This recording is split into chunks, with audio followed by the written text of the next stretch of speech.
Magandang araw sa inyong lahat. Heto na ang latest weather update natin para sa iba't ibang bahagi ng bansa. Naglandfall na sa Ilocos area kaninang madaling araw si Maymay at kasalukuyang tumatawid sa kalupaan ng Northern Luzon. Habang patuloy naman ang paglapit ng isa pang bagyo na si Typhoon Dolphin, kung gusto mo naman lagi kang informed sa lagay ng panahon, huwag kalimutang mag-subscribe dito sa channel. Si Tropical Storm Maymay ay nananatili ang lakas habang kumikilos east-northeastward sa kalupaan ng bansa. Ang sentro ng bagyo ay tinatayang nasa 115 kilometers west ng Ilocos Sur. Taglay nito ang maximum sustained winds na 75 kilometers per hour malapit sa sentro. May pagbugsong umaabot hanggang 90 kilometers per hour at may central pressure na 996 hectopascals. Mabagal ang galaw nito ngayon kumpara sa ibang mabilis na sistema dahil kumikilos ito east-northeastward sa bilis na 10 kilometers per hour. Umaabot hanggang 180 kilometers mula sa sentro ang sakop ng strong to gale force winds, kaya ang epekto ng hangin at ulan ay hindi lamang nakatuon sa mismong gitna ng bagyo. Dahil sa kasalukuyang lakas at posisyon ni Maymay, nakataas ang Tropical Cyclone Wind Signal number 2 sa Ilocos Norte, Ilocos Sur, northern and central portions ng La Union, northwestern portion ng Pangasinan, western portion ng Apayao, Abra, western portion ng Kalinga, western portion ng Mountain Province, northwestern portion ng Benguet, at northwestern portion ng Cagayan. Sa ilalim ng Signal number 2, ang wind threat ay gale force winds, may warning lead time na 24 hours, at ang range ng hangin ay mula 62 hanggang 88 kilometers per hour. Ang posibleng epekto nito ay minor to moderate threat sa buhay at ari-arian. Nakataas naman ang Tropical Cyclone Wind Signal number 1 sa rest of La Union, rest of Pangasinan, rest of Apayao, rest of Kalinga, rest of Mountain Province, Ifugao, rest of Benguet, southern portion ng Babuyan Islands, rest of mainland Cagayan, Isabela, Nueva Vizcaya, northern portion ng Zambales, northern portion ng Tarlac, northern portion ng Nueva Ecija, at northern and central portions ng Aurora. Sa ilalim ng Signal number 1, ang wind threat ay strong winds, may warning lead time na 36 hours, at ang range ng hangin ay mula 39 hanggang 61 kilometers per hour. Ang potential impacts nito ay minimal to minor threat sa buhay at ari-arian. Unahin natin ang heavy rainfall outlook dahil ito ang isa sa pinakamalaking banta ni Maymay sa kasalukuyang period.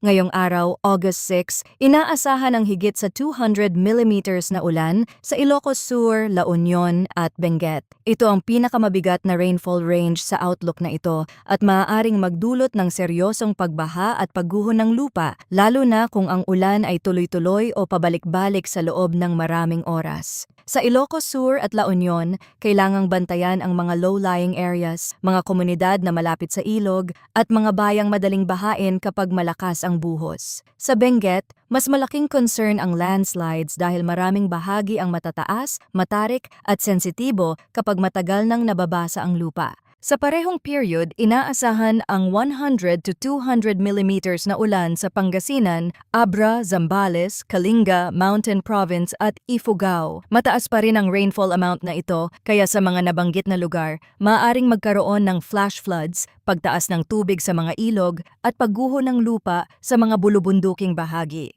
Sa Pangasinan at Zambales, mahalagang bantayan ang mga mabababang komunidad at baybaying lugar. Sa Abra, Kalinga, Mountain Province at Ifugao, mas dapat tutukan ang slope areas, mountain roads at mga lugar na dati nang nakararanas ng landslide kapag sunod-sunod ang ulan. Para pa rin sa rainfall outlook ni Maymay, may inaasahang 50 to 100 millimeters na ulan sa Ilocos Norte, Apayao, Nueva Vizcaya, Tarlac, Nueva Ecija, Bataan, Pampanga at Bulacan mula ngayong araw. Kahit mas mababa ito kumpara sa rainfall range sa Ilocos Sur, La Union at Benguet, maaari pa rin itong magdulot ng abala at panganib kapag tumagal ang buhos o kapag ang isang lugar ay dati nang nabasa ng mga naunang pag-ulan. Sa Pampanga, Bulacan, Tarlac, Nueva Ecija at Bataan, kailangang bantayan ang mga ilog, mabababang kalsada at mga lugar na madaling maipunan ng tubig. Sa Ilocos Norte, Apayao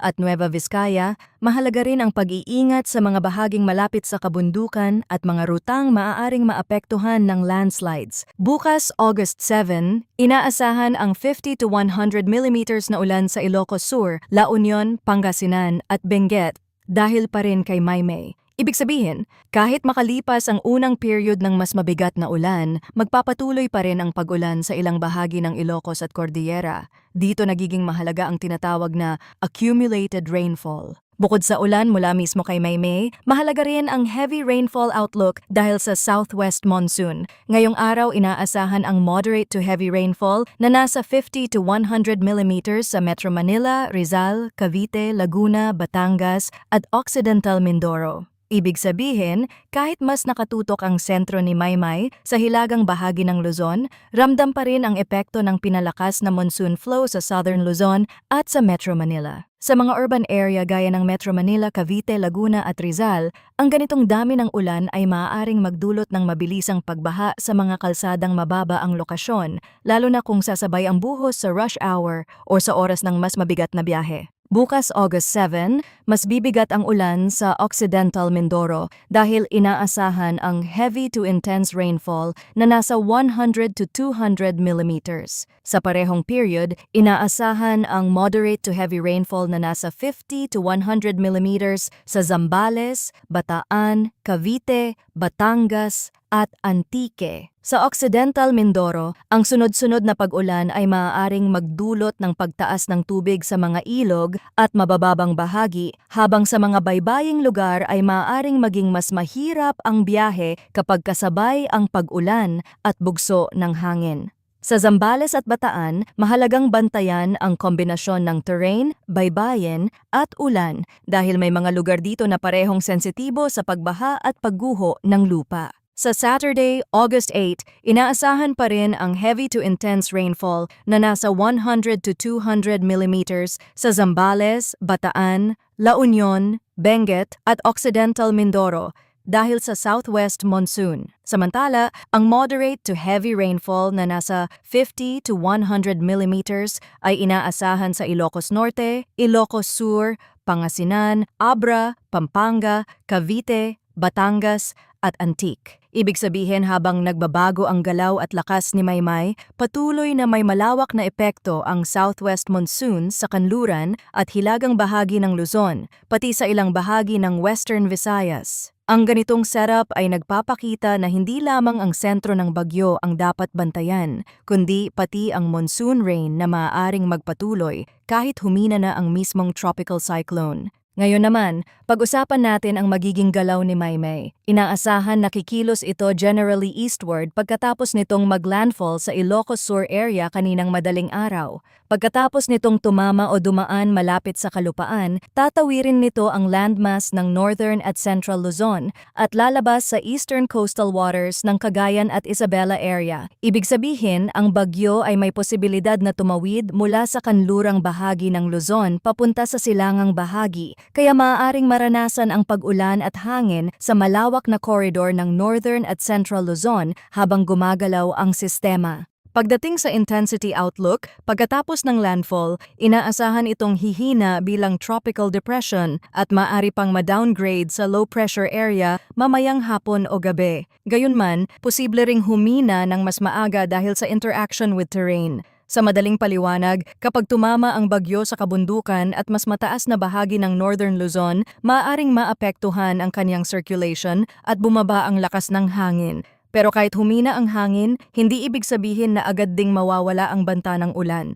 Minsan, mas matagal pang nananatili ang pag-ulan kahit humihina na ang sentro ng bagyo.